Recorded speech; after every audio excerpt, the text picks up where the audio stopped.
E aí, sabe aquele símbolo do coração que a gente vê em todo lugar?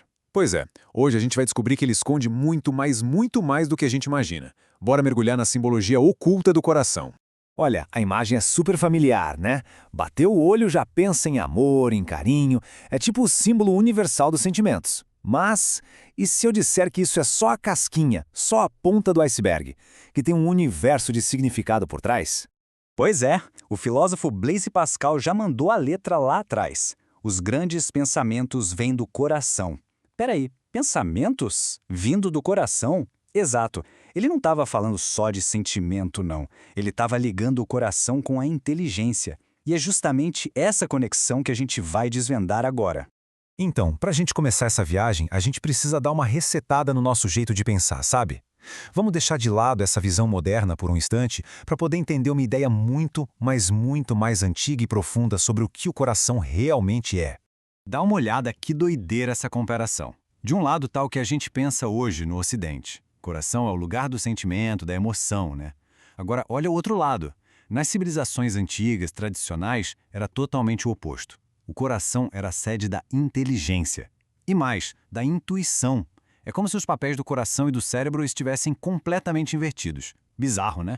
E o ponto-chave é o seguinte: para essa galera do passado, o coração não era só um órgão que pensava. Não.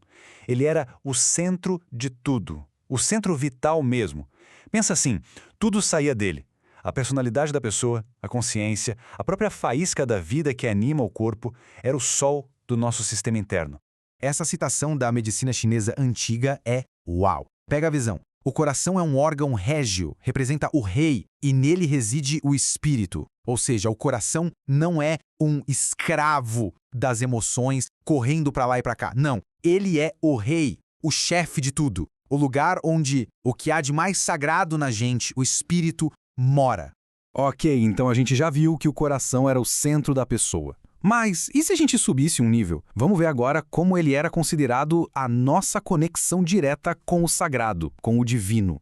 E o mais maluco é que essa ideia do coração como um lugar sagrado não é coisa de uma cultura só não. É um negócio que aparece em tudo que é canto. É um consenso que atravessa religiões e continentes. É impressionante. Olha só na tradição islâmica, por exemplo. A ideia é muito forte, muito direta. Diz que o coração de quem tem fé não é só um lugarzinho para rezar, é o próprio trono de Deus. Imagina a profundidade disso. Aí a gente pula para o cristianismo e a mesma coisa. Uma ideia muito parecida. O reino de Deus não é um lugar lá longe que a gente tem que procurar. Ele já está aqui, dentro do coração. E para fechar o trio, na tradição hindu, o coração é chamado de Brahmapura, que significa a morada de Brahma, o criador de tudo. Gente, percebe? São 3 tradições gigantes, de lugares e tempos diferentes, falando a mesma língua simbólica, todas apontando para o mesmo lugar, o coração. Mas talvez o exemplo mais cinematográfico, digamos assim, venha lá do Antigo Egito. Pensa na cena. Na mumificação, eles tiravam todos os órgãos. Todos, menos um. O coração. E por quê? Porque na hora do julgamento final, lá com Osíris, esse coração era colocado numa balança contra uma pena, a pena da verdade. O coração era a caixa preta da pessoa, a testemunha de tudo que ela fez. Se ele pesasse mais que a pena, já era. A alma estava condenada. Que coisa, hein?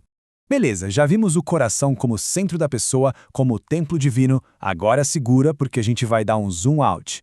Vamos ver como o coração era um símbolo não só pra gente, mas pro universo inteiro. Até o simples bater do coração, aquele movimento de contrair e relaxar, sístole e diástole, era visto como um espelho de como o próprio universo funciona. Isso mesmo, esse pulsar simbolizava a expansão e a contração do cosmos, a criação e o fim dos mundos. O ritmo da nossa vida, aqui dentro, era visto como o ritmo do próprio tempo lá fora. É o microcosmo refletindo o macrocosmo. E não para por aí não. Não é só o pulsar. O próprio formato do coração, o desenho dele, também é carregado de símbolo. Vamos ver o que ele significa.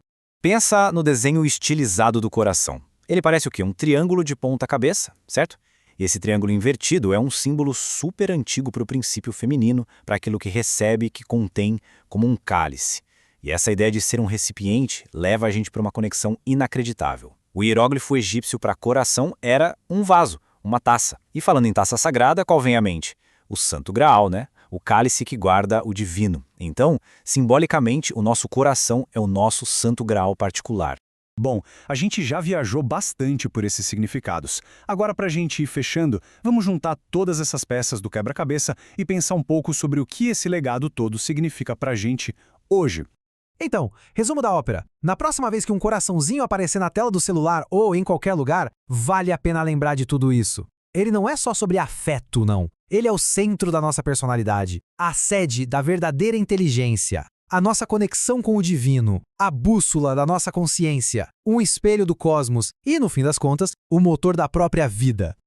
E tudo isso leva a gente para uma pergunta final, para pensar mesmo. No mundo onde a gente se comunica por emoji, onde o coração virou só um clique rápido, o que a gente perde?